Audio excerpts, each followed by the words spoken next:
Pattern continent पर civil war बहुत बुरी हालत पर पहुंच जाती है जब नॉर्थ कुछ इनह्यूमन एक्सपेरिमेंट शुरू करता है लोगों को इनकार्नेट्स बनाने के लिए, ताकि वॉर का रुख बदला जा सके।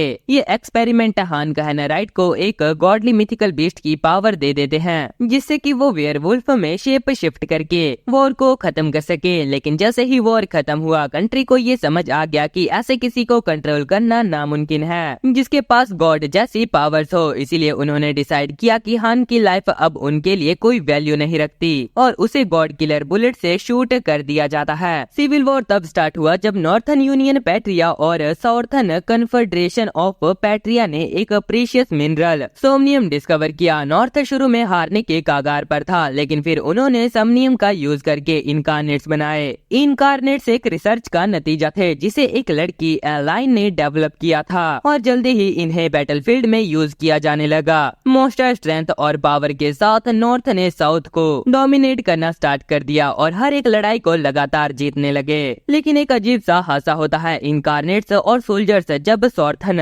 कैप्टिव्स यानी कि बंदियों से जानकारी निकाल रहे थे, तब अबाई द हाइड्रा ने कैप्टिव्स और अपने ही कॉमरेड्स को मारना शुरू कर दिया। हांक जो कि इस शो का कैप्टन था, सोल्जर्स को ऑर्डर देता है कि अबाई को ना मारे जब तक वो स्नेकमैन को रोकने की कोशिश कर रहा है। अबाई कुछ सेकंड के लिए होश में आता है और हांक से रिक्वेस्ट करता है कि उसे रोके, लेकिन हांक कुछ कर पाता। इससे पहले सोल्जर अपनी कैनन्स को खोलने लगते हैं और एक्सक्लूसिव बॉल अनलिश कर देते हैं मॉन्स्टर पर। अबाई वापस नॉर्मल फॉर्म में आकर हांक से कहता है कि उसकी गलती नहीं थी। हांक एक मेडिक को बुलाता है, लेकिन ह्यूमन सोल्जर के चेहरों पर डर के हाव भाव होते हैं। अबाई उनसे माफी मांगने लगता है और डिसाइड करता है अपने आप को जान से खत्म कर देने का। इस इंसिडेंट के बाद एलाइन ने हांक और काने को रिवील किया कि अबाई ने उसे अपनी बिगड़ती कंडीशन के बारे में बताया था, लेकिन एलाइन कुछ कर नहीं पाई क्योंकि उसे पता नहीं था कि इसे रोका कैसे जाए। एलाइन एक्सप्लेन करती है कि अबाई के इनकार्नेट पावर उस पर कंट्रोल करने लगे हैं और वो एक असली बीस्ट में बदल रहा था। अबाई के अंतिम संस्कार के दौरान हांक सबको स्पीच देता है कि जो अबाई के साथ हुआ वही उनके साथ भी हो सकता है। उसने सबको बताया कि वो अबाई भी ह्यूमन है, असली बीस्ट नहीं, लेकिन उन्हें ये वादा करना होगा कि जैसे ही वो अपना ब्रेन लूज करने लगे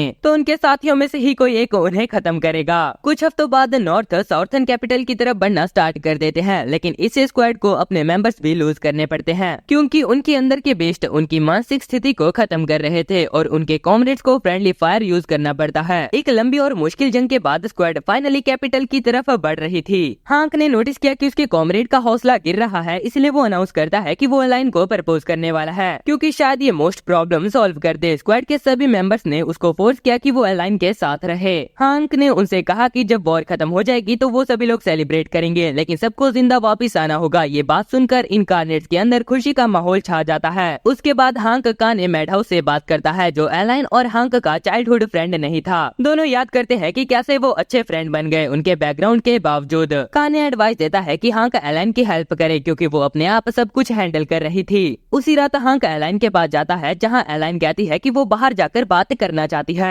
एलाइन रिवील करती है कि वॉर ऑलरेडी ओवर हो गई है, नॉर्थ और साउथ पीस ट्रीटी के लिए तैयारी कर रहे हैं। हांक खुश होता है कि शांति वापस आ रही है, लेकिन एलाइन कहती है कि ये पीस इनकार्नेट्स के लिए नहीं है। एलाइन हांक को गॉड किलर बुलेट से शूट करते हुए बताती है कि सब इनकार्नेट्स आखिर में अपनी ह्यूमैनिटी लूज कर देंगे और जब ये होगा तो इनकार्नेट्स ह्यूमैनिटी के लिए सबसे बड़ा खतरा बन जाएंगे। भले ही बैटलफील्ड पर उन्हें गॉड्स माना जाता है, लेकिन लोग अब भी उनसे डरते हैं, इसीलिए ऑफिशियली वॉर खत्म होने के बाद इनकार्नेट्स को डिस्पोज कर दिया जाएगा। एलाइन ने ट्राई किया था कि इनकार्नेट्स को बिना होशो आवाज गवाए बीस्ट बनने से रोके, लेकिन उसका ओनली सोल्यूशन यही था कि उन्हें तभी मार दिया जाए जब वो सोसाइटी के लिए खतरा बनने लगे, स्पेशली क्योंकि उन्हें उसने क्रिएट किया था। एलाइन ये भी कहती है कि हांक बहुत दयालु और अच्छा है और वो ट्राई करेगा उसे रोकने का, इसलिए पहले हांक का मरना जरूरी था, फिर बचे हुए इनकार्नेट्स को भी फिनिश कर दिया जाएगा। उसने हांक को गले से लगाया और फिर काने को गॉड किलर बुलेट दे दिया। दोनों ने प्लान बनाया था कि स्क्वाड को उसी रात खत्म कर दिया जाए, लेकिन फिर कुछ अनएक्सपेक्टेड होता है क्योंकि काने एलाइन को बिट्रे कर उसे ही शूट कर देता है। हांक का विजन धुंधला होने लगता है जहां वो एलाइन की डेड आईज और काने को हंसते हुए देखता है अपना होश खोने से पहले। 2 महीने बाद हांक मिलिट्री हॉस्पिटल में अपनी आंखें खोलता है जहां पर सेकंड लेफ्टिनेंट लीसा रनकास्टल उसे बताती है कि वॉर खत्म हो चुकी है।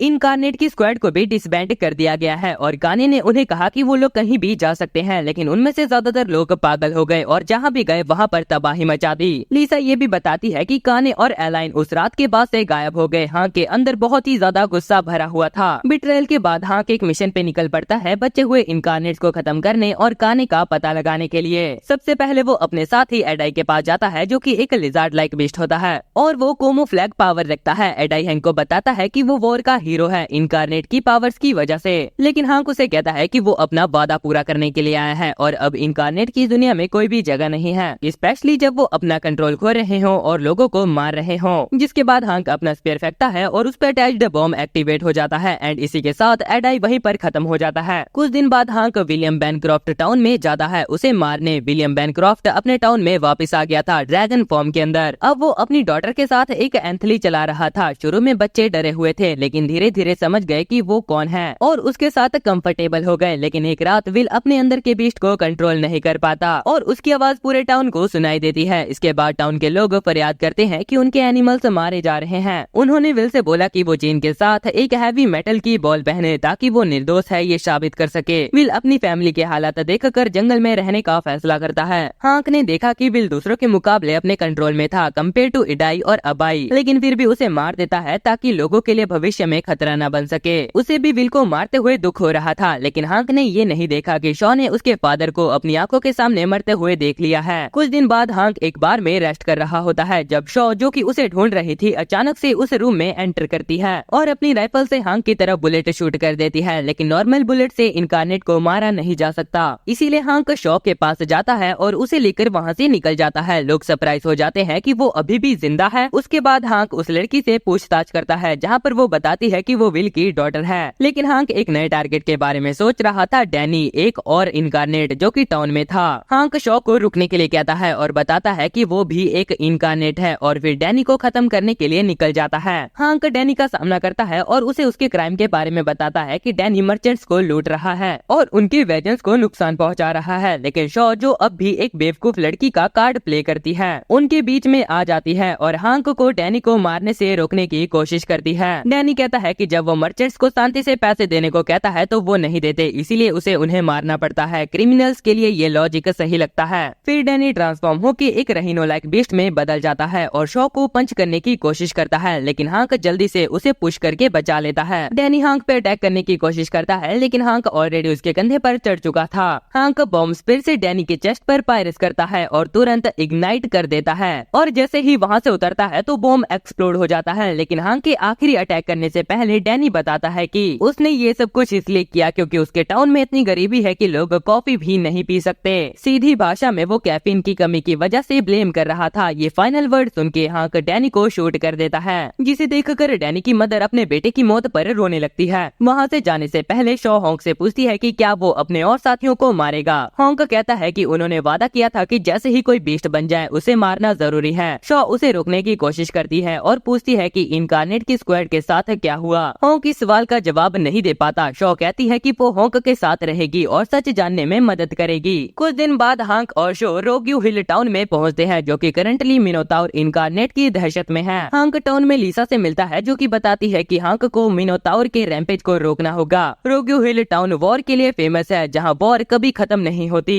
और वही यहाँ इनकारनेट अपना फोर्ट्रेस बना रहा है सिटी के लोगों की हाउसेस को डिस्ट्रॉय कर। इनकारनेट लगातार वार्न करता है कि दुश्मन आ रहे हैं, इसीलिए अभी तैयारी करने का सबसे अच्छा समय है। लीसा बताती है कि अगर इनकारनेट फोर्ट्रेस बनाना जारी रखता है तो हर सिटीजन होमलेस हो जाएगा। सो प्रोटेस्ट करती है और कहती है कि मिनोताउर को मारने की जगह उसे समझाने की कोशिश करनी चाहिए। लीसा हॉन्क से पूछती है कि आखिरकार शॉ कौन है। हॉन्क बताता है कि शॉ एक इनकारनेट की डॉटर है। लीसा शॉ को बताती है कि मिनोताउर को समझाना इम्पॉसिबल है, एज ऑलवेज मॉमी हमेशा सही होती है। तभी मिनोताउर फोर्ट्रेस से निकलता है और डिक्लेयर करता है कि सभी लोग वॉर के लिए तैयारी करें। हॉन्क लीसा से पूछता है कि क्या उसने जो बोला था वो अरेंज किया। ये कहकर वो सोने चला जाता है। शॉ डिस्ट्रक्शन देखती है और पूछती है कि मिनोताउर अपने ही लोगों पे अटैक क्यों कर रहा है जबकि वॉर खत्म हो चुकी है। लीसा कहती है कि सिर्फ एक इनकारनेट को दूसरा इनकारनेट ही समझ सकता है। फिर वो शॉ को गॉड किलर बुलेट दिखाती है जो कि हॉन्क ने उसे लाने के लिए कहा था। जब रात होती है तो शॉ हॉन्क के साथ फोर्ट्रेस के एंट्रेंस तक आती है। हॉन्क पूछता है कि क्या वो रेडी है। शॉ ये भरोसा दिलाती है कि वो उसके लिए कोई भी मुसीबत क्रिएट नहीं करेगी।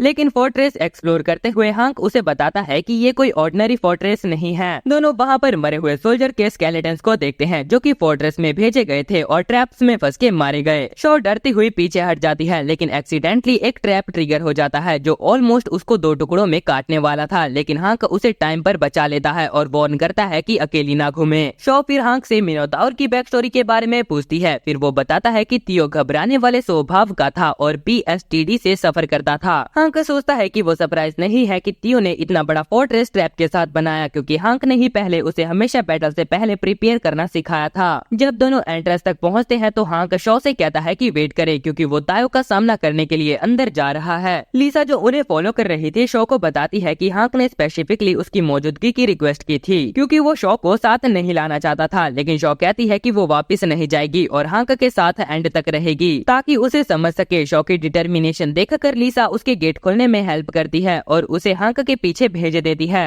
हांक तायो के साथ एक बार फिर से मिलता है, जहाँ पर इनकारनेट हमेशा की तरह अपनी चिंता के साथ इमेजिनरी दुश्मनों के बारे में घबरा रहा होता है। हांक डिक्लेयर करता है कि वही एनिमी है। तायो ट्रांसफर होता है मैनोताउर में और अपना ट्रैप कार्ड एक्टिवेट करता है। हांक अटैक करने की कोशिश करता है, लेकिन हॉर्न से नॉक हो जाता है। वो जमीन पर पैर रखता है, जो कि एक गड्ढे में बदल जाता है और तियो के कैनन बॉल ब्लास्ट में ट्रैप हो जाता है। शॉ और लिशा उनके फाइटिंग एरिया के पास पहुंचती है और शॉ तियो को रोकने के लिए चिल्लाती है। लिशा कहती है कि इसका कोई भी फायदा नहीं है और हांक के बारे में ज्यादा चिंता ना करे। कहते से ही तियो हांक को जाइंट एक्स से फिनिश करने वाला होता है, लेकिन तभी वो अपने आप को वेयरवुल्फ में ट्रांसफॉर्म कर लेता है। लिसा शॉ को बताती है कि हांक उन फ्यू इनकारनेट्स में से हैं जो कि अपनी असली पावर को रात में रिवील करते हैं। हांक अपने क्लॉ से तियो के फेस पे स्क्रैच करता है। तियो ब्लड देखकर और भी ज्यादा घबरा जाता है और सारे के सारे ट्रैप्स को एक्टिवेट कर देता है, लेकिन ट्रैप्स हांक के पावरफुल सेंस और इंसेन एबिलिटी के सामने कुछ नहीं कर पाते। जब एक ट्रैप हांक को हवा में उड़ा देता है, वो ऊंचाई का इस्तेमाल करके एक स्विफ्ट और ताकतवर क्लॉ अटैक डिलीवर करता है, जो कि तियो के आयरन आर्मर को चीर देता है। तियो हांक से कहता है कि अब उसके पास शांति है, जैसे कि वॉर से पहले थी। ये आखिरी शब्द सुनने के बाद हांक एक फाइनल अटैक के साथ अपने साथी को हमेशा के लिए मार देता है। शॉ हांक के दुखी एक्सप्रेशन को देखकर समझ जाती है कि जब भी हांक अपने साथी को मारता है तो वो कितना दर्द में होता है। इन्हीं सभी के बीच एक इनकारनेट एक्सपेरिमेंटेशन स्क्वाड कप दे ग्रीस, जिसे लीड करता है कैप्टन क्लाउड, जिसका सिर्फ एक ही सपना है, सभी बीस्ट इनकारनेट्स को खत्म करना। हांक और शॉ ट्रेन से एक दूसरे टाउन में जा रहे होते हैं। शॉ जो कि पहली बार ट्रेन में बैठी थी, मूविंग व्हीकल को देखकर हैरान होती है। वो कंडक्टर से भी बात करती है, जो बताता है कि वॉर खत्म हो चुकी है और आयरन ब्रिज शांति का प्रतीक बन चुका है। लेकिन शॉ को याद आता है कि हांक ने कहा था कि वॉर अभी खत्म नहीं हुई है और सोचती है कि हांक का असली मतलब क्या था। इससे पहले कि वो आगे बढ़ पाए, लिसा ट्रेन को रोक देती है और उन्हें वहां से ले जाती है ताकि हांक को एक और इनकारनेट के बारे में जानकारी दे सके। लिसा बताती है कि एक इनकारनेट जिसका नाम बहमत है, हाल ही में बने आयरन ब्रिज से टकराने के रास्ते पर है। कमांडर ये भी एक्सप्लेन करता है कि उन्होंने बहमत को रोकने की कोशिश की, लेकिन वो लगातार आगे बढ़ रहा था। लिसा हांक से पूछती है कि क्या उसे बहमत का मकसद पता है। हांक मैप देखकर थोड़ी देर तक सोचता है और फिर कहता है कि उसे नहीं पता। लेकिन आगे हांक ये बताता है कि बहमत को गहरा घाव देना लगभग नामुमकिन है, क्योंकि उसकी रीजनरेटिव एबिलिटी बहुत हाई है, लेकिन उसकी बॉडी में कुछ ऐसे कमजोर पॉइंट है जिनसे कि वो घायल हो सकता है, जैसे कि उसकी बैक। इसीलिए हांक का प्लान ये है कि कैनन से बहमत को स्लो डाउन करे ताकि वो बैक जॉइंट पे अटैक कर सके। जब बहमत आता है तो सोल्जर उसके बड़े आकार से डर जाते हैं, लेकिन हांक उन्हें भरोसा दिलाता है कि डरने की जरूरत नहीं है और फायरिंग स्टार्ट करने का ऑर्डर देता है, जो कि मॉन्स्टर को रोक देता है। हांक अपना प्लान फॉलो करता है और बहमत पे सक्सेसफुली अटैक कर देता है, जो कि उसे जमीन पर गिरने के लिए मजबूर कर देते हैं। अगले दिन सोल्जर बहमत को कैप्चर कर लेते हैं, लेकिन उसके घाव धीरे धीरे हील हो रहे होते हैं। शॉ जो कि लिसा से सुन चुकी थी कि बहमत ने अभी तक किसी भी आबादी वाले इलाके पर अटैक नहीं किया है, उसे लगता है कि इसका मतलब बहमत में अभी भी इंसानियत बची हुई है और उसे दोबारा पीछे लाने की कोशिश करती है। लेकिन बहमत सिर्फ आगे बढ़ता है, जो शॉ को रियलाइज करवाता है कि बहमत कुछ जरूरी चीज के पीछे जा रहा है। इसी बीच वही रियल प्रेसिडेंट जिसने की ब्रिज बनवाया था चिल्ला रहा होता है कि बहमत को मारने में इतना समय क्यों लग रहा है।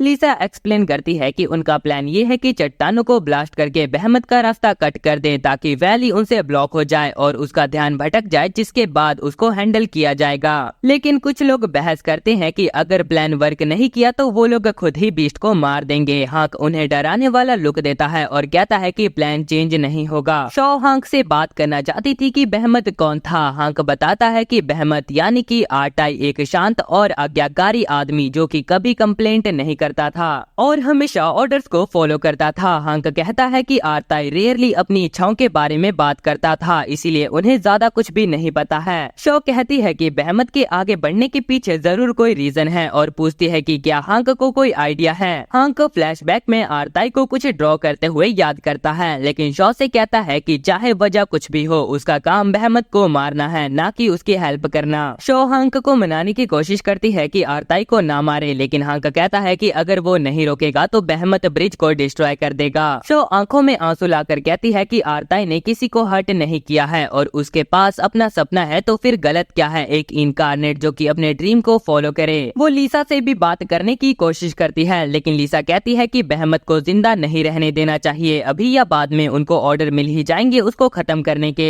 उस रात वही पहले वाला बंदा सोल्जर पर एम्बस करते हुए एक्सक्लूसिव्स को एक्टिवेट कर देता है, जो कि बेहमत को बहुत गुस्सा दिलाते हैं। जब वो लोग भागने की कोशिश करते हैं तो बेहमत उन्हें कुचल देता है। हांक सोल्जर को बताता है कि प्लान चेंज हो गया है और बचे हुए एक्सक्लूसिव्स को वही एरिया में प्लांट करने को कहता है जिसका उसने पहले जिक्र किया था।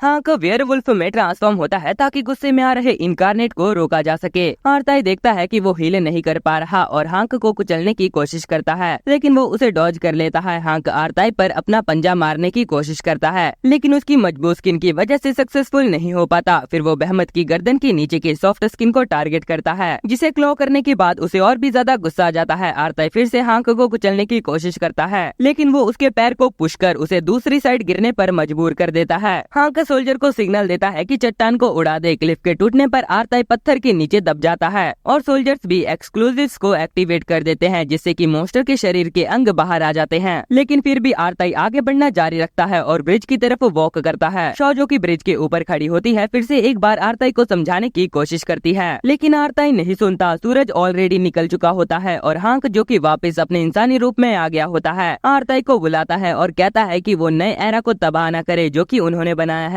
लेकिन आरताई फिर भी आगे बढ़ता रहता है। जब आरताई ब्रिज के करीब पहुंचता है तो चट्टान के कोने का एक एरिया एक्सप्लोड हो जाता है और कोलैप्स कर जाता है, जिससे कि समुद्र का खूबसूरत नजारा दिखता है। आरताई रुक जाता है और समुद्र को देखकर आंसू बहाता है, फिर खुद से ही नीचे गिर जाता है। उसका मरने वाला चेहरा आंसुओं से भरा होता है। समुद्र के सामने खड़े होकर हांक शॉ को बताता है कि आरताई ने कभी उसे बताया था कि वो समुद्र देखना चाहता है और उसने उस समुद्र का ड्राइंग अपने नोट में दिखाया था। शॉ कहती है कि हांक ने क्लिफ ब्लो करने का ऑर्डर इसीलिए दिया ताकि आरताई समुद्र देख सके। हांक कहता है कि हाँ, लेकिन फिर भी उसने आरताई को मार दिया। शॉ उसे बताती है कि हांक की वजह से आरताई अपना सपना पूरा कर पाया। कुछ दिन बाद ग्रुप व्हाइट चर्च टाउन में पहुंचता है, जहां पर एक और इनकार्नेट अपनी दहशत फैला रहा था। लीसा उन्हें उस एरिया में ले जाती है जहां उसका अंदाजा था कि काने को लास्ट टाइम देखा गया था और शायद हर रात सिटीजन्स को मार रहा था। हांक सजेस्ट करता है कि सिटीजन से और ज्यादा इन्फॉर्मेशन निकाली जाए, लेकिन कोई भी उन्हें कुछ भी नहीं बताता, भले ही वो अपने आप को मिलिट्री से क्यों न बताए। लीसा कहती है कि थोड़ा रेस्ट कर लेते हैं, लेकिन हांक इंसिस्ट करता है कि खोजबीन जारी रखी जाए। उस रात शॉ हांक से कुछ बात करना चाहती थी, लेकिन हांक पलट कर सो जाता है। शॉ उसकी यूनिफॉर्म में राइफल शॉट से हुआ छेद नोटिस कर लेती है और सोचती है उसे दोबारा सही करने का। हांक जब उठता है तो वो शॉ को यूनिफॉर्म सिलते हुए देखता है और दोनों ऑर्फनेज के बारे में बात करने लगते हैं। हांक बताता है कि वो खुद एक ऑर्फनेज में बड़ा हुआ था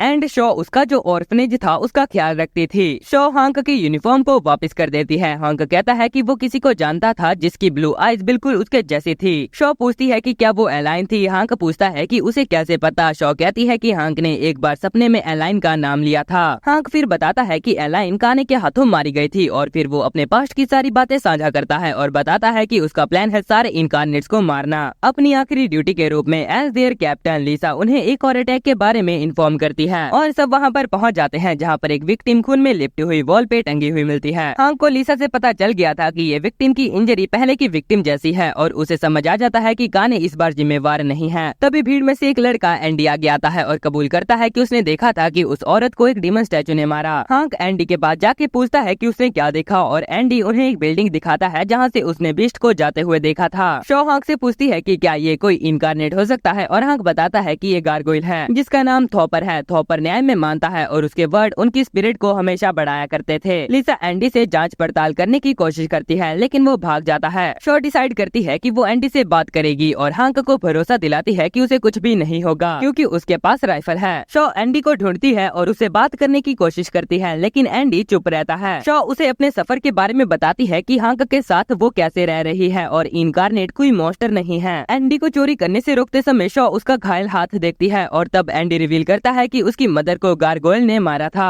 तभी थॉपर अपीयर होता है न्याय के नाम पर ताना मारते हुए और कहता है कि एंडी अपने जुर्म के लिए पे करेगा। शॉ शॉ अपनी राइफल को थॉपर के ऊपर पॉइंट करती है और उससे बात करने की कोशिश करती है, लेकिन इससे थॉपर और ज्यादा गुस्सा हो जाता है और अटैक कर देता है। शॉ शूट करने की कोशिश करती है लेकिन अपने आप को पुश नहीं कर पाती। हांक बिल्कुल सही वक्त पर वहाँ पर आ जाता है और शॉ को बचा लेता है। जब हांक थॉपर पे फायर करने की कोशिश करता है तो थॉपर उसे घायल कर देता है। थॉपर सजेस्ट करता है कि उन्हें चर्च में मिलना चाहिए और अपनी बात खत्म करनी चाहिए। रात में हांक थॉपर के सामने उपस्थित होता है और जब वो टाउन के लोगों को ऐसी अवस्था में देखता है तो तुरंत उस पर अटैक कर देता है, लेकिन वो अटैक स्टैचू पे हो जाता है जिससे कि थॉपर पीछे से हमला कर पाता है। लेकिन हांक अटैक को डॉज करता है और थॉपर को नीचे गिरते हुए उसे होल्ड करते हुए उसके हेड को क्रश करने लगता है। लेकिन थॉपर अचानक से गॉड किलर बुलेट से हांक के ऊपर फायर करता है जो कि काने ने उसे पहले दिया था। हांक तुरंत ह्यूमन फॉर्म में लौट आता है। थॉपर उसे मारने ही वाला होता है कि तभी एंडी शॉ की राइफल के साथ आता है अपनी मदर का बदला लेने के लिए, लेकिन उस बुलेट से कोई भी फर्क नहीं पड़ता। थॉपर एंडी को किक कर देता है जिससे कि वो दूर जाकर गिरता है। तभी शॉ आती है और एंडी को चेक करने लगती है। थॉपर इंसिस्ट करता है कि वो न्याय की रक्षा करेगा और पहले विक्टिम को याद रखेगा जो कि उसने मारा, सब जस्टिस के नाम पर। ये हरामखोर अपने आप को कुछ कीड़ा वीरा समझता है क्या? शॉ ये सब देखकर उसे उसके नाम से रोकने की कोशिश करती है। जैसे ही शॉ और एंडी मरने वाले होते हैं, हांक बुलेट को जबरदस्ती अपने शरीर में से निकालता है और गार्गोइल की तरफ चार्ज करता है, उसकी चेस्ट से अपना हाथ आर पार चीरते हुए। थॉपर घोषित करता है कि मैं जस्टिस हूँ, लेकिन हांक उसके सर पर फायर कर देता है और वो नीचे गिर जाता है। शॉ हांक के पास जाने की कोशिश करती है लेकिन वो बहुत सारे थ्रेड में फंस जाती है। काने आता है और कहता है कि गॉड किलर बुलेट उनकी मुलाकात का एक सिंबल है। एलिजाबेथ एक स्पाइडर इनकारनेट जिसने की शॉ को थ्रेड में फंसा रखा था, वो उसे सुला देती है। जबकि काने मिगली गिलिया को भेजता है हांक के पास एक इनविटेशन डिलीवर करने के लिए। काने हांक को अगले दिन उसकी पार्टी में आने को कहता है जहाँ पर वो शॉ को वापस लौटा देगा। काने शॉ के साथ वहाँ से चला जाता है और हांक जमीन पर कोलैप्स हो जाता है। हांक एक डरावने सपने से उठता है जिसमें कि काने लाइन को शूट कर रहा था। वो तेजी से हालत समझता है और शॉ की राइफल को देखकर याद करता है कि क्या हुआ था। तभी एंडी आता है और पूछता है कि शॉ को किडनैप करने के पीछे किसका हाथ था। हांक ये भरोसा दिलाता है कि वो शॉ को कैसे भी बचाएगा। शॉ मैंसन में बंधी हुई एलिजाबेथ से पूछती है कि उनका मकसद क्या है। एलिजाबेथ बताती है कि शॉ एक चारा है। हांक को पीछे लाने के लिए शॉ कहती है कि चारा इस्तेमाल करना काम नहीं आएगा, लेकिन एलिजाबेथ कॉन्फिडेंटली कहती है कि हांक उसे बचाने के लिए यहाँ जरूर आएगा। मैनवाइल स्क्वाड जिसे कि कैप्टन क्लाउड लीड कर रहा होता है व्हाइट चर्च में पहुँचता है। बॉडीज को देखने के बाद क्लाउड अनाउंस करता है कि उसने काने को ढूंढ लिया है और एलिसा को मेंशन में जांच करने के ऑर्डर देता है और अपने जनरल्स को सोल्जर इकट्ठा करने के लिए भेजता है। हांक काने की पार्टी में शामिल होता है। रूम में सब नोबल या फिर रॉयल होते हैं जो चेन यानी कि काने के किए कामों के सपोर्टर होते हैं। चेन स्पीच देता है कि गवर्नमेंट ने वॉर अपने मतलब के लिए शुरू की और खत्म की। सब उसकी स्पीच को बढ़ावा देते हैं। इनकारनेट रूम के अंदर आते हैं लेकिन हालत तुरंत आउट ऑफ कंट्रोल हो जाती है जब इनकारनेट किलिंग मशीन में बदल जाते हैं। चेन डिक्लेयर करता है कि वो हांक और एलाइन के ख्यालों के खिलाफ है और इनकारनेट को मारने के विचार गलत है अगर वो अपनी इंसानियत खो दे, क्योंकि ह्यूमंस जिन्हें बचाने के लिए इनकारनेट ने अपनी जान के बदले फाइट की उनमें खुद कोई इंसानियत नहीं बची। चेन इनकारनेट को हांक को मारने के ऑर्डर देता है। हांक इनकारनेट के साथ फाइट करता है लेकिन इतने सारों को एक साथ संभालना उसके लिए भी मुश्किल था। तभी कैप्टन क्लाउड और उसके सोल्जर्स आ जाते हैं और उन पे अटैक करना शुरू कर देते हैं उनकी नई टेक्नोलॉजिया के साथ जो कि इनकारनेट को इजीली कैप्चर कर सकती थी। हांक फाइट करता है और क्लाउड चेन के पीछे जाता है। हमें इन्हीं सभी के बीच पता चलता है कि क्लाउड चेन का छोटा भाई है। क्लाउड चेन के पास नहीं जा पाता क्योंकि वो इनकारनेट से घिरा होता है। वो उनसे लड़ने की कोशिश करता है लेकिन उनके सामने कुछ नहीं कर पाता। एक इनकारनेट उसे लगभग मार ही देता कि तभी हांक वहाँ पर आ जाता है और इनकारनेट के चेहरे को चीर देता है। इससे क्लाउड के आदमियों को उसे प्रोटेक्ट करने का मौका मिल जाता है और स्क्वाड फायरिंग करना शुरू कर देती है। इनकारनेट के ऊपर हांक चेन तक पहुँचता है लेकिन दो इनकारनेट उसे रोक देते हैं। चेन हांक पर हंसते हुए कहता है कि वो उसे रोक नहीं सकता। तभी क्लाउड चेन पर कैनन फायर करता है जिससे कि उसके चेस्ट में एक होल बन जाता है। हांक ये देखता है और मौके का फायदा उठाकर तुरंत हवा में जंप करके चेन के चेहरे में स्पेयर घुसा देता है और बॉम्ब को सीधा एक्टिवेट कर देता है। जैसे ही धुआं हटता है तो सब देखते हैं कि चेन का निचला हिस्सा अभी भी खड़ा है जबकि ऊपरी हिस्सा कम्प्लीटली ब्लो ऑफ हो गया था, वो भी रीजनरेट होने लगता है। चेन जिसे कि इनकारनेट वैम्पायर के नाम से भी जाना जाता है जो कि इमॉर्टल है। चेन हांक से फिर उसका साथी बनने की रिक्वेस्ट करता है लेकिन हांक सीधा इनकार कर देता है। चेन एक सिग्नल देता है और एलिजाबेथ सीधा शॉ को लाती है। हांक ट्राई करता है चेन को रोकने का जिसने की शॉ पर गन एम कर रखी थी लेकिन इनकारनेट उसे रोक देते हैं और उसे हार मानने के लिए कहते हैं लेकिन हांक अपनी वेयरवुल्फ फॉर्म में आकर उन्हें ढकेलता है। वो चेन की तरफ भागता है और अटैक करने ही वाला होता है। तभी एलिजाबेथ उसे अपनी वेब में फंसा लेती है और हांक हेल्पलेसली देखता रहता है कि कैसे चेन शॉ पे फायर करता है। ये पल हांक के दिमाग में एलिन को खोने की यादें ट्रिगर कर देती है और ये यादें हांक को ट्रांसफॉर्म करने की वजह बनती है एक जाइंट व्हाइट वुल्फ में, वही जो चेन चाह रहा था पूरे समय। चेन डिक्लेयर करता है कि ये ह्यूज वुल्फ ही ट्रू फॉर्म है हांक का और ये किंग ऑफ द बीस्ट है। वो कहता है कि कोई भी हांक को टेम नहीं कर सकता क्योंकि हांक पूरे टाउन को अब तबाह करने के लिए निकल चुका था। वो गायब हो जाता है पूरे व्हाइट चर्च को एक टोटल मैस में बदलने के बाद। शॉ उस हादसे से बच जाती है एंड उस तबाही को देखती है जो कि हांक ने की होती है। व्हाइट चर्च के डिस्ट्रक्शन की न्यूज नेशन को पूरी तरीके से शॉक में डाल देती है। लेकिन 2 हफ्तों बाद नेशन में फिर से हलचल होती है जब चेन और इनकारनेट सोल्जर्स कुछ नोबल और सिटीजन्स के साथ रैली करते हैं। वो अनाउंस करते हैं कि वो एक न्यू पैट्रिया बनाएंगे, एक बिल्कुल अलग राज्य जहाँ पर इनकारनेट्स को गॉड का दर्जा दिया जाएगा। नॉर्थर्न पैट्रिया वॉर के लिए प्रिपेयर करता है इनकारनेट के खिलाफ क्योंकि वो धीरे धीरे नेशन पे कंट्रोल ले रहे थे। नॉर्थ वॉर डिक्लेयर करता है बचे हुए इनकारनेट्स और चेन के खिलाफ भी प्रिपेयर करते हैं। 6 महीने बाद शॉ अपने टाउन में वापस आती है लेकिन लोग उसे अलग नजरों से देखते हैं। वो सरवाइव कर गई थी बिकॉज ऑफ द ड्रेस जो कि एक इनकारनेट के थ्रेड से बनी थी। वो अभी भी नहीं समझ पाई कि इनकारनेट ने उसे वो ड्रेस क्यों पहनाई थी। टाउन में वापस आते ही मिलिट्री उसे पूछताछ करती है और पता चलता है कि हांक को उसके रैंक से हटा दिया गया है और उसे ढूंढा जा रहा है। एक दिन जब शॉ अपने फादर की ग्रेव विजिट करके वापस आ रही होती है वो देखती है कि लीसा अपने टाउन में है क्लाउड के सोल्जर्स के साथ। क्लाउड मेयर से कहता है कि वो पहाड़ों में स्लिप हुए इनकारनेट से डील करने आया है। शॉ क्लाउड से पूछती है कि क्या वो भी उनके साथ जा सकती है और लीसा सपोर्ट करती है, रिकमेंड करती है कि वो गाइड के रूप में ज्वाइन करे क्योंकि वो लोकल है। क्लाउड आखिरकार इजाजत दे देता है। ढूंढने के बाद रात आ जाती है और उन्हें पहाड़ों में कैंप करना पड़ता है। क्लाउड माफी मांगता है कि वो व्हाइट चर्च में शॉ को नहीं बचा पाया। लीसा उनके साथ शामिल होती है। शॉ को ये पता चलता है कि क्लाउड एक मेजर है और नॉर्थ के प्रेसिडेंट का बेटा भी। क्लाउड डिक्लेयर करता है कि उसकी स्क्वाड कॉप द ग्रेस सब इनकारनेट को एलिमिनेट करेगा चाहे जो भी हो। एकदम से जोर की आवाज आती है और सभी लोग उस जगह की तरफ दौड़ते हैं जहाँ से आवाज आई थी। वहाँ जाके उन्हें एक ड्रैगन दिखाई देता है। शॉ आगे बढ़ भागते हुए जाती है एंड देखती है कि ड्रैगन इनकारनेट उसके फादर हैं। ड्रैगन की स्किन पहले से ही सड़ी हुई लग रही होती है। शॉ अपने फादर को बुलाती है लेकिन ड्रैगन उसके ऊपर अपनी टेल के साथ अटैक करने वाला होता है कि क्लाउड उसे बचा लेता है। सोल्जर्स आते हैं और ड्रैगन पर गोली चलाना शुरू कर देते हैं लेकिन कोई भी नुकसान नहीं होता।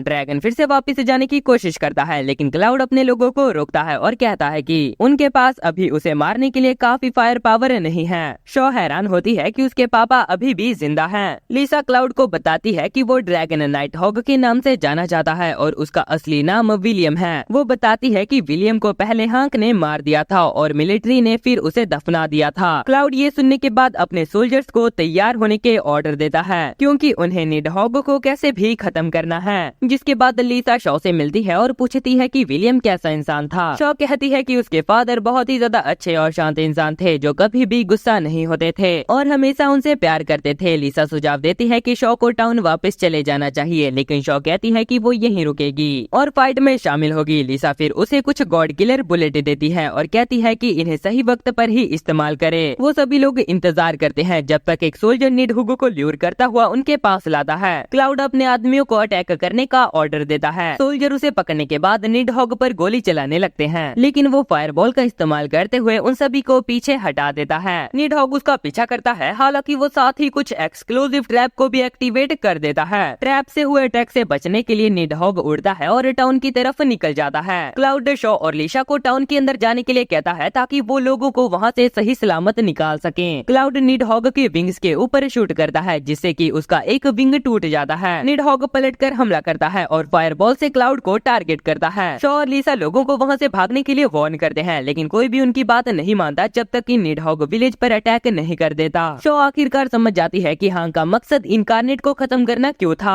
उसे ये एहसास होता है कि उसके फादर का मरना जरूरी है टाउन को बचाने के लिए। शॉ अपने फादर के शब्दों को याद करते हुए निडहॉग पर गोली चलाने लगती है और उससे रुकने के लिए भीख मांगती है। वो निडहॉग की चेस्ट पर शूट करती है जिससे कि वो नीचे गिर जाता है लेकिन वो मरने से पहले अपने पंजे को आगे बढ़ाता है जिसे कि शॉ पकड़ लेती है और तब भी उसका शरीर पूरी तरीके से बिखर जाता है। अगली सुबह शॉ लीसा से कहती है कि वो खुश है कि उसने फाइनली अपने फादर को गुड बाय कह दिया लेकिन साथ ही हांक के बारे में सोचती है कि क्या इनकारनेट को मारे बिना उन्हें बचाया जा सकता है। शॉ फिर लीसा से रिक्वेस्ट करती है कि वो उनके मिशन में ज्वाइन करना चाहती है हांक को ढूंढने के लिए। क्लाउड इसको मंजूरी दे दे देता है क्योंकि शॉ उनके लिए मददगार साबित होगी। नॉर्थ प्रेसिडेंट रिचर्ड विदर्स 3 महीने के अंदर सब इनकार्नेट को एलिमिनेट करने के ऑर्डर देता है। जनरल्स सोचते हैं कि आखिरकार प्रेसिडेंट इतना जल्दी क्यों कर रहा है। वो कहते हैं कि ये उनका तरीका है नेशन को बचाने का, क्लाउड को पॉलिटिक मोहरा बनाकर। सोल्जर्स समुद्र के पास कैंप में इंतजार कर रहे थे सप्लाई शिप के लिए। एंड क्लाउड इस बात से गुस्सा और परेशान होता है कि उन्हें कुछ दिन इंतजार करना पड़ेगा। शॉ समुद्र का नजारा देख रही होती है और हांक के बारे में सोच रही होती है। तभी वो किसी के गाने की आवाज सुनती है और जहाँ से वो आवाज आ रही होती है उसके पीछे जाती है और एक केव के अंदर घुस जाती है जहाँ उसकी मुलाकात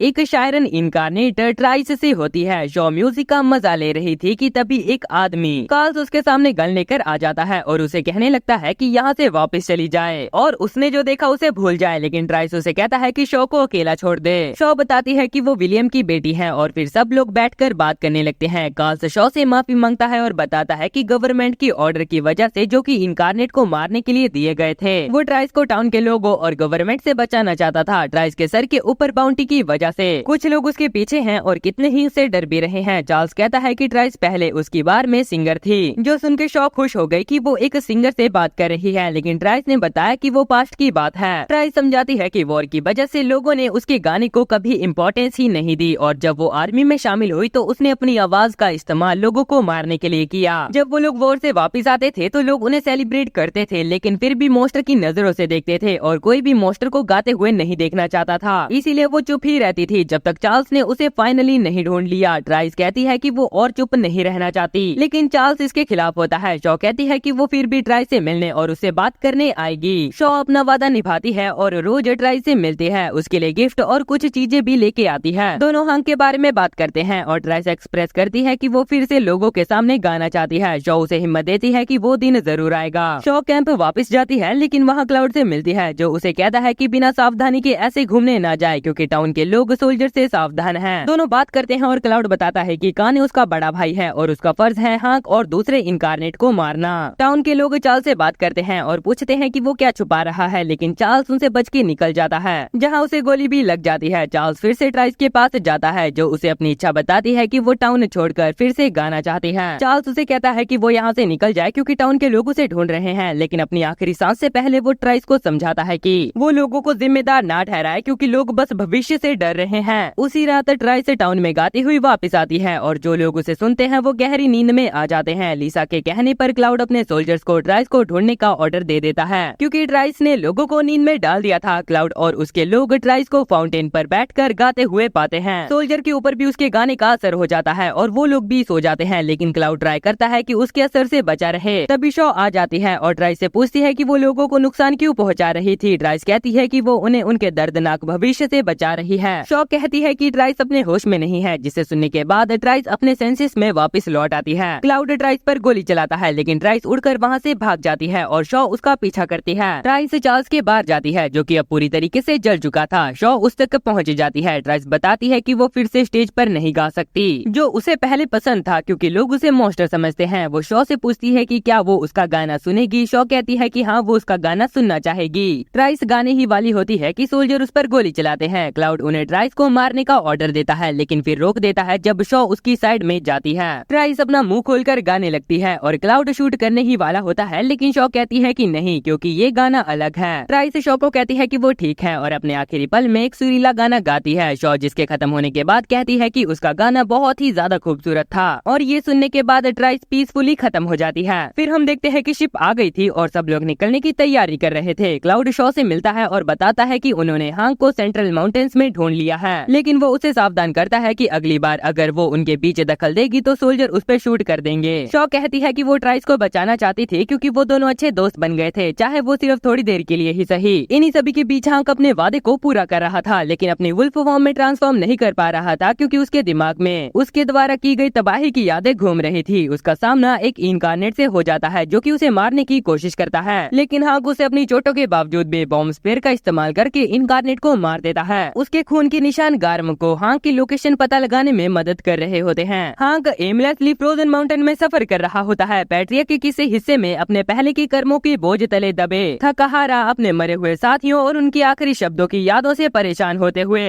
वो ठंडी जमीन पर कोलैप्स कर जाता है, लेकिन उसका मकसद वापस खड़ा होने और चलने पर मजबूर करता है। अपने अपने आप से बात करते हुए कि उसे अपना वादा पूरा करना है। जब वो आगे बढ़ता है तो हांक के सेंस शार्प हो जाते हैं और वो आने वाले खतरे को भाप लेता है। बिना वार्निंग के एक और इनकारनेट वेयरवुल्फ रॉय उस पर अटैक करता है। एक खतरनाक लड़ाई के बाद रॉय पूछता है कि हांक ने खाने के प्रस्ताव को क्यों ठुकरा दिया और धमकी देता है कि अगर वो इसे स्वीकार नहीं करेगा तो वो उसे मार देगा। लेकिन हांक अपने शब्दों पर खड़ा रहता है और कहता है कि उसे भी रॉय को मारना होगा अपना वादा पूरा करने के लिए। इस वक्त शॉ और बाकी के लोग माउंटेन पर पहुंचते हैं। शॉ सोचती है कि हांक को कैसे बचाया जा सकेगा क्योंकि क्लाउड ने हांक को देखते ही शूट करने के ऑर्डर दे दिए थे। हांक अपनी गन लोड करता है और गार्म पर अटैक करने के लिए प्रिपेयर करता है। गार्म जो कि हांक की टेंशन को सूंघ सकता था उसे रुकने के लिए कहता है और कहता है कि चुपना बेकार है। गार्म हांक पर चार्ज करता है और पेड़ पर अटैक कर देता है जिसके पीछे हांक छुपा हुआ था, लेकिन हांक अटैक डॉज कर लेता है और गार्म पर शूट करता है, लेकिन गार्म बुलेट को सिर्फ अपने हाथ से ब्लॉक कर लेता है। गार्म फिर से हांक पर चार्ज करता है और उसे घायल कर देता है। गार्म कमजोर हांक से कहता है कि वो ट्रांसफॉर्म होकर अपनी इनकारनेट वाली फॉर्म में आकर उसे फाइट करे।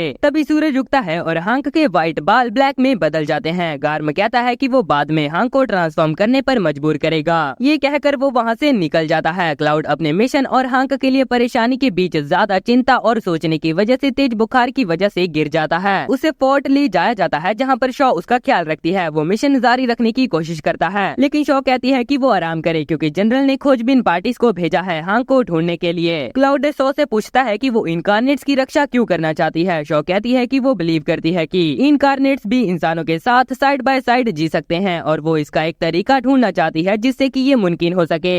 जनरल आता है और रिपोर्ट करता है कि उन्होंने हांक को देखा है लेकिन एक और इनकारनेट भी वही है। क्लाउड जनरल को तुरंत स्ट्रेटेजी मीटिंग की तैयारी करने के ऑर्डर देता है। सोल्जर आगे होने वाली फाइट के लिए तैयारी करते हैं जनरल के लीडरशिप में क्योंकि क्लाउड की तबीयत खराब हो रही थी। क्लाउड इसका विरोध करता है लेकिन समझता है कि अपनी तबीयत पे भी ध्यान देना जरूरी है। इन सब टकराव के बीच हांक एक बहुत ही ज्यादा डरावने सपने से परेशान हो रहा होता है जिसमें कि वो अपने आप को कंट्रोल नहीं कर पा रहा होता और अपने पास्ट की चीजें याद करता है। उसके पास्ट का अंधेरा उसे अपने अंदर खींच लेता है और जब वो जागता है तो गार्म अभी भी वहीं पर होता है, उसे चैलेंज करने के लिए बिल्कुल तैयार। फाइट दोबारा कंटिन्यू होती है जहाँ पर गार्म हांक पर लगातार प्रेशर डालता है कि वो अपनी वेयरवुल्फ फॉर्म में ट्रांसफॉर्म हो। सोल्जर और शॉ जैसे ही बैटल की जगह पर आते हैं तो गार्म हांक को ट्रांसफॉर्म करने के लिए उसे पुश करता है लेकिन हांक अभी भी ह्यूमन फॉर्म में बीस्ट को हराने की कोशिश करता है। अपने व्यर्थ प्रयास के बाद गार्म हांक को गले के सहारे पकड़ लेता है और उसे इनकारनेट फॉर्म में फाइट करने के लिए फोर्स करता है लेकिन हांक कहता है कि वो नहीं करेगा। गार्म गुस्सा होकर हांक को कहता है कि वो बस खाने का डॉग था। फिर हांक के सीने में छेद कर देता है और उसके घाव को दबाना शुरू कर देता है। शॉ और एलाइन की डेथ की यादें हांक के दिमाग में घूमने लगती हैं और आखिरकार वो अपनी वेयरवुल्फ फॉर्म में ट्रांसफॉर्म हो जाता है जो कि गार्म को खुशी दिलाता है। दोनों मॉन्स्टर के बीच क्लैश भयंकर होने लगता है। हांक अपनी अनलिस्टेड पावर को कंट्रोल करने में स्ट्रगल करता है। वो याद करता है अपने ट्रांसफॉर्मेशन को एक जाइंट व्हाइट वुल्फ और एक लाउड रॉर के साथ।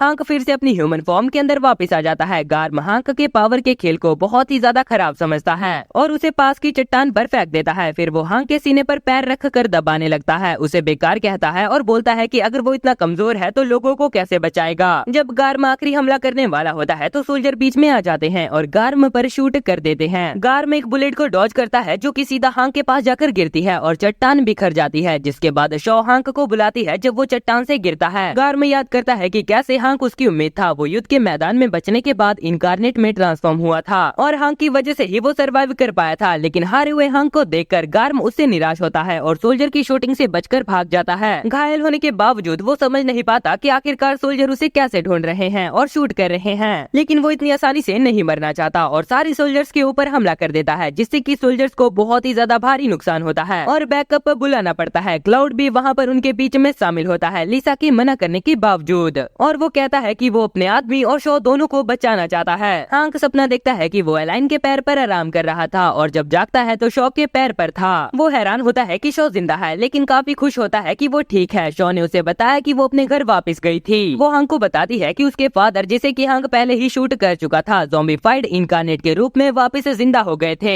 इसलिए उसने अपने फादर को मार दिया। अपने फादर को मारने के बाद शॉ ये बताती है कि आखिर उसे समझ आ गया कि हांक इनकारनेट को क्यों मार रहा है। हांक ने अपनी परेशानी साझा की, उसके साथ ही उससे नफरत करते होंगे उसके किए कामों के लिए, और वो सोचता है कि क्या उन्हें बचाया गया या वो कभी माफ करेंगे सिर्फ अपना बनाया रास्ता फॉलो करने के लिए। उसने उनकी जिंदगी अच्छे से जीने का मौका छीन लिया। जितना ज्यादा वो अपनी पावर को यूज करता है उतना ज्यादा वो खुद को बेकाबू होता हुआ पाता है और शायद अब वो भी असली बीस्ट है। वो शॉ से पूछता है कि क्या वो उसे मारेगी जब वो मॉन्स्टर बन जाएगा, लेकिन शॉ कहती है कि नहीं। हांक माफी मांगता है उससे ऐसा सवाल पूछने के लिए। वो अपना यूनिफॉर्म पहनता है और रॉय के साथ अपनी फाइट फिनिश करने के लिए निकल जाता है। हांक शॉ से कहता है कि चाहे एक दिन वो और दूसरे मॉन्स्टर बन जाए उसे शामिल करके वो उन्हें कभी भुलाए ना। फिर हांक निकल पड़ता है अपने दोस्त और साथी को आखिरकार मारने के लिए। इस वक्त गार्म सोल्जर पर हमला जारी रखता है, लेकिन तभी एक ट्रैप में फंस जाता है जब वो जनरल को पकड़ता है। गार्म जनरल से कहता है कि अगर उसके आदमी शूट करेंगे तो वो भी मर जाएगा, लेकिन जनरल बिना किसी डर के सामना करता है शक्तिशाली इनकारनेट का और जोर देता है कि अपनी टीम का जिंदा रहने के लिए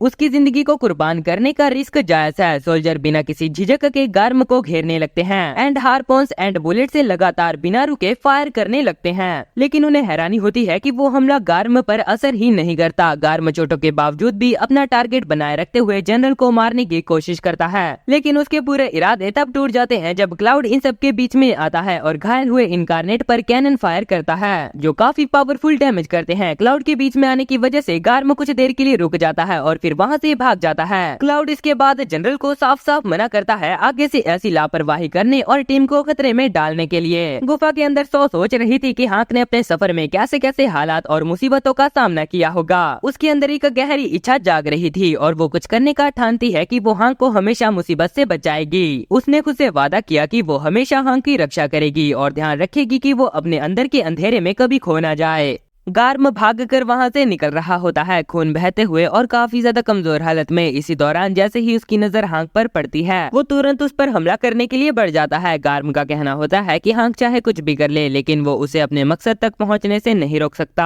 हांक का प्लान ये होता है कि गार्म जैसे ही उसके पास पहुंचे वो बॉम्ब को एक्टिवेट कर दे, लेकिन जैसे ही गार्म उसके बिल्कुल करीब आता है शॉ बीच में आकर तुरंत निशाना लगाती है और उस इनकारनेट के ऊपर गोली चला देती है। शॉ तेज आवाज में हांक को उसकी इंसानियत की याद दिलाते हुए एक कसम खाती है कि चाहे कुछ भी हो जाए वो हांक की इंसानियत को कभी खोने नहीं देगी और अगर हांक कभी अपने रास्ते से भटक गया तो वो खुद उसे रोकने के लिए तैयार रहेगी। शॉ लगातार गार्म के ऊपर फायरिंग करती रहती है। रिलोड करते वक्त वो हांक से कहती है कि वो अपने साथियों को दिया हुआ वादा निभाता रहे। गार्म उसे कहता है कि वो उनके बीच की लड़ाई से दूर रहे, पर इतने में ही हांक को वो सहारा मिल चुका होता है जिससे कि वो फिर से खड़ा हो सके। हांक उसके आगे बढ़कर शॉ के सामने खड़ा हो जाता है और तुरंत अपनी वेयरवुल्फ फॉर्म में ट्रांसफॉर्म कर लेता है। अगले ही पल वो गार्म पर एक जबरदस्त पंच मारता है। दोनों एक साथ रोर करते हैं और उनके बीच एक भयंकर फाइट शुरू हो जाती है। उनके दांत और पंजे टकराते हैं। दोनों की असली पावर सामने आ जाती है जो कि बहुत ही ज्यादा पावरफुल होती है। दूर से देख रहे सोल्जर बिल्कुल हैरान हो जाते हैं और उनकी हिम्मत नहीं होती ऐसे दो डेडली बीस्ट के बीच में आने की। आखिरकार हांक एक आखिरी वार करता है गार्म के सीने को चीरते हुए, जिससे कि दोनों वापस अपनी इंसानी रूप में लौट आते हैं। रॉय हल्की सी मुस्कान के साथ मानता है कि उसे खुशी है कि हांक उसका कैप्टन था। हांक भी उसके शब्दों को सुनकर शुक्रिया कहता है उसका साथी बनने के लिए। उसके बाद एक बार फिर हांक एक अंतिम अटैक करता है गोली चलाकर एंड एक और इनकारनेट को शांति दे देता है। शॉ धीरे धीरे हांक के पास आती है और उसे पूछती है कि वो उसे रॉय के बारे में कुछ याद दिलाए, क्योंकि वो चाहती थी कि वो उस इंसान को भी याद रख सके।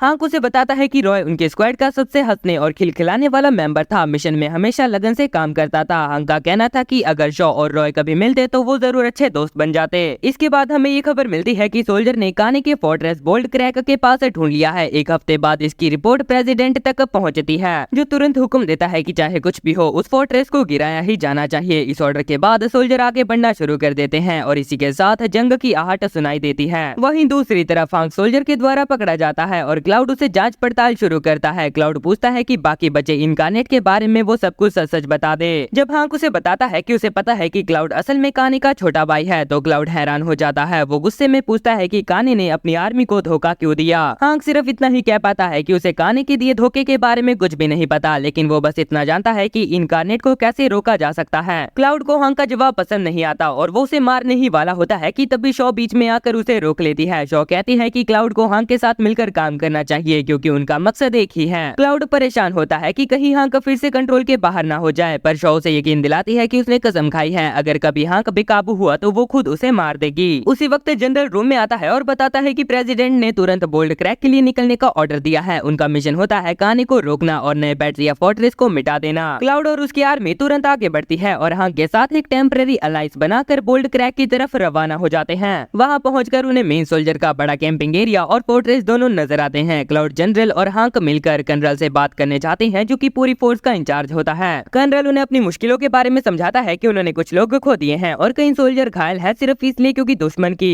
Long range bow and arrow के अटैक्स ने उन्हें फोर्ट्रेस के पास तक पहुंचने नहीं दिया। हांक उन्हें बताता है कि उनका सामना एक इनकारनेट केंटारुस से हो रहा है जो कि एक बहुत ही ज्यादा स्किल्ड स्नाइपर है और अपने बेस को अच्छे से बचाना जानता है। हांक ये भी कहता है कि उनका बेस्ट चांस रात को हमला करना है। वो खुद को एक चारी की तरह इस्तेमाल करने को कहता है ताकि माइल्स जो कि एक केंटारुस इनकारनेट है बाहर आ जाए। हांक सबको चेतावनी देता है कि माइल्स अपनी आवाज से सोल्जर के अंदर डर पैदा कर सकता है। रात होते ही सोल्जर अटैक के लिए तैयार होते हैं। हांक ये जानता है कि माइल्स रात के समय एक अच्छा स्नाइपर नहीं है, इसलिए वो करीब से लड़ने का प्लान बनाता है। कुछ ही देर बाद एरो से चलाए जाते हैं जो कि निशाना चूक जाते हैं और माइल्स जंगल से निकलकर सामने आता है। माइल्स आते ही सोल्जर के अंदर छेद कर देता है और जोर से चीखने लगता है जैसा कि हांक ने प्रिडिक्ट किया था। डर के मारे पूरी सेना भाग पड़ती है जबकि माइल्स उनका पीछा करते हुए लगातार एक एक करके उन्हें मारने लगता है। इसी बीच हांक माइल्स को एक जाल में घेर लेता है जहां वो उसे एक जाल में फंसा देता है और सोल्जर तुरंत उस पर फायरिंग करना शुरू कर देते हैं। हांक अपनी ह्यूमन फॉर्म में वापस आकर गॉड किलर बुलेट को तैयार करता है ताकि माइल्स का काम तमाम कर सके, लेकिन माइल्स पर गोली लगने के बावजूद भी उसके जख्म बार बार भरने लगते हैं। माइल्स ये कहता है कि अब वो इमोर्टल हो चुका है और फिर तुरंत वहाँ से भाग जाता है जबकि सोल्जर उस पर लगातार फायर करना जारी रखते हैं। अगली सुबह जब माइल्स कोई अटैक नहीं करता तो आर्मी को फोर्ट्रेस के और करीब जाने का मौका मिल जाता है। पूरा कैंप तैयारी करता है, ट्रेंसेस यानी कि बचने का एरिया खोदने लगता है। कर्नल सबको इन्फॉर्म करता है कि ट्रेंसेस तैयार होते ही अटैक शुरू कर दिया जाएगा। वो ये भी बताता है कि कुछ लोगों ने एक और इनकारनेट को देखने का दावा किया है जो केंटाउर नहीं होता, पर कर्नल इसे सिर्फ डर की वजह से हुआ भ्रम समझकर टाल देता है। उनका एक ही मकसद होता है किसी भी कीमत पर फोर्ट्रेस को गिराना। रात होने पर सोल्जर अपने आने वाली सुबह की जंग के लिए तैयारी कर रहे होते हैं। इसी दौरान शॉ हांक के पास आती है और दोनों अपनी पहली मुलाकात को याद करते हैं। ये बातें हांक को हंसने पर मजबूर कर देती हैं। हांक उसे बताता है कि उसकी ली हुई कसम ही थी जिसने कि उसे अब तक जिंदा रखा है। शॉ उसे कहती है कि उसे अंत तक जिंदा रहना होगा और जंग के बाद वो उसे वापस लौटते हुए देखना चाहती है। सुबह होते ही वक्त आ जाता है, कमांडर सिग्नल देता है और अटैक शुरू हो जाता है। सोल्जर फोर्ट्रेस की तरफ बढ़ने लगते हैं चाहे दुश्मन के कैनन उन पर बारिश की तरह बॉम्ब शूट कर रहे होते हैं। सभी सोल्जर के चेहरे पर डर साफ दिखाई देता है पर हांक आगे बढ़कर उन्हें हिम्मत दिलाता है। उसका हौसला देखकर पूरी नॉर्थर्न आर्मी लहरों की तरह फोर्ट्रेस की तरफ प्रोग्रेस करने लगती है। फोर्ट्रेस के ऊपर दुश्मन भी बराबर तैयार होता है और अपने कैनन से फायर करने लगता है। नॉर्थर्न उसका जवाब देता है अपने खुद के कैनन से।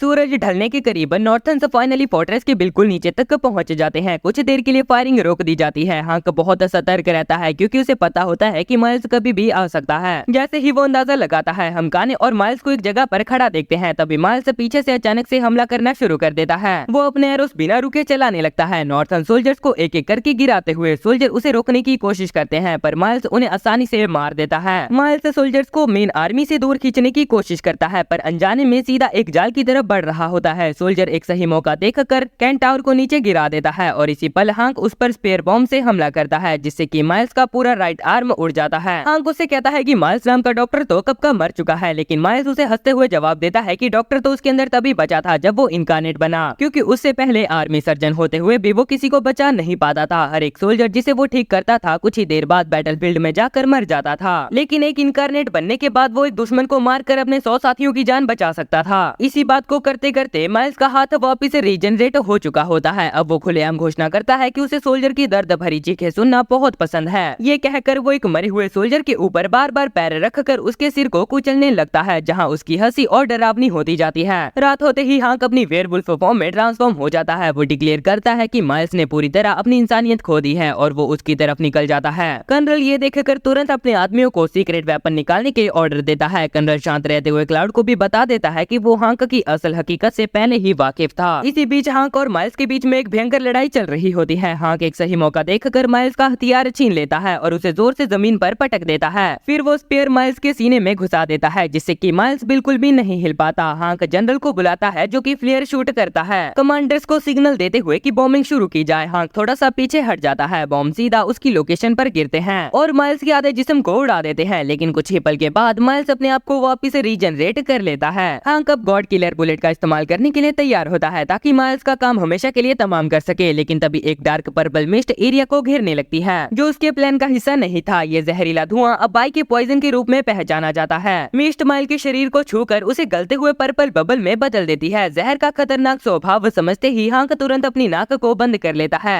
चारों तरफ मौजूद सोल्जर पॉइजन का शिकार होकर गिरने लगते हैं। हांक आवाज लगाकर बाकी सोल्जर को एरिया छोड़ने के लिए कह देता है। इस हंगामे के दौरान कर्नल क्लाउड को पॉइजन मिस्ट के असल स्रोत के बारे में समझाता है। वो बताता है कि ये जहर हाइड्रा की लाश पर की गई रिसर्च से निकाला गया था जो उन्हें प्रेसिडेंट ने दिया था। क्लाउड चिंता जताता है कि इस पॉइजन का असर तो उनकी फोर्स के ऊपर भी पड़ेगा, लेकिन कर्नल उसे ये भरोसा दिलाता है कि ये प्लान का हिस्सा है। इनकार्नेट्स को किसी भी तरह जड़ से खत्म करना ही उनका अंतिम लक्ष्य है।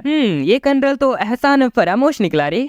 माइल्स का शरीर गलने लगता है। वो हांक से कहता है कि उसने कभी सोचा नहीं था कि वो इस तरीके से मरेगा, लेकिन वो चाहता है कि कभी फिर उससे मिले। हांक गॉड किलर बुलेट से माइल्स को अंत में मार देता है। कर्नल क्लाउड से कहता है कि अब उन्हें इस मौके का फायदा उठाकर फोर्ट्रेस पर अटैक करना चाहिए, लेकिन तभी कैंप से अचानक से उन्हें शोर की आवाज सुनाई देती है। काने वहाँ आ चुका होता है और बिना टच किए हर सोल्जर के सर को एक ही पल में गायब कर देता है। काने कर्नल और क्लाउड के पास आता है। क्लाउड शॉ को छुपने के लिए भेज देता है। कर्नल अपने सोल्जर्स को काने पर फायर करने का ऑर्डर देता है, लेकिन बुलेट्स का कोई भी असर नहीं होता। काने सिर्फ एक हाथ हिलाकर सोल्जर्स को मार देता है। कर्नल ग्रेनेड से अटैक करने को कहता है, लेकिन काने अचानक से उनकी नजरों से गायब हो जाता है। वो एक सोल्जर को गर्दन से पकड़कर उसमें खून भर देता है और सोल्जर तुरंत अपने ही साथियों के ऊपर अटैक करने लगता है। जो बॉम्ब उसके पास था वो दूसरे एक्सप्लोजिव्स के साथ गिरकर उन्हें एक्सप्लोड कर देता है। हांक ब्लास्ट देखकर जनरल से कहता है कि फोर्ट्रेस को हैंडल करे और खुद अपनी टीम की तरफ भागता है, उम्मीद करते हुए कि शो सुरक्षित हो। जब हांक अपने एरिया की तरफ जा रहा होता है, काने कर्नल को अपने हाथों से पकड़ लेता है और उसे फोर्स करता है कि वो खुद ये पॉइजन कंज्यूम करे, जिससे कर्नल का शरीर भी पूरी तरीके से गलने लगता है। आखिरकार एक काम तो सही किया। क्लाउड अपने भाई को बचाने के लिए डर के साथ और अपने लिए हुए फैसले में कांपता हुआ अपनी तलवार को आगे करता है। काने क्लाउड के डर का मजा ले रहा होता है और कोशिश करता है कि क्लाउड पर भी अपना कंट्रोल बना पाए, लेकिन जैसे ही प्रोसेस कंप्लीट होने वाला होता है, हांक अपना स्पीयर फेंक कर काने के राइट आर्म को काट देता है। वो फायर करता है, लेकिन काने तुरंत ही स्मोक में बदल जाता है और कुछ ही पल में वापिस आ जाता है, अपने हाथ को पूरी तरीके से हिल करके।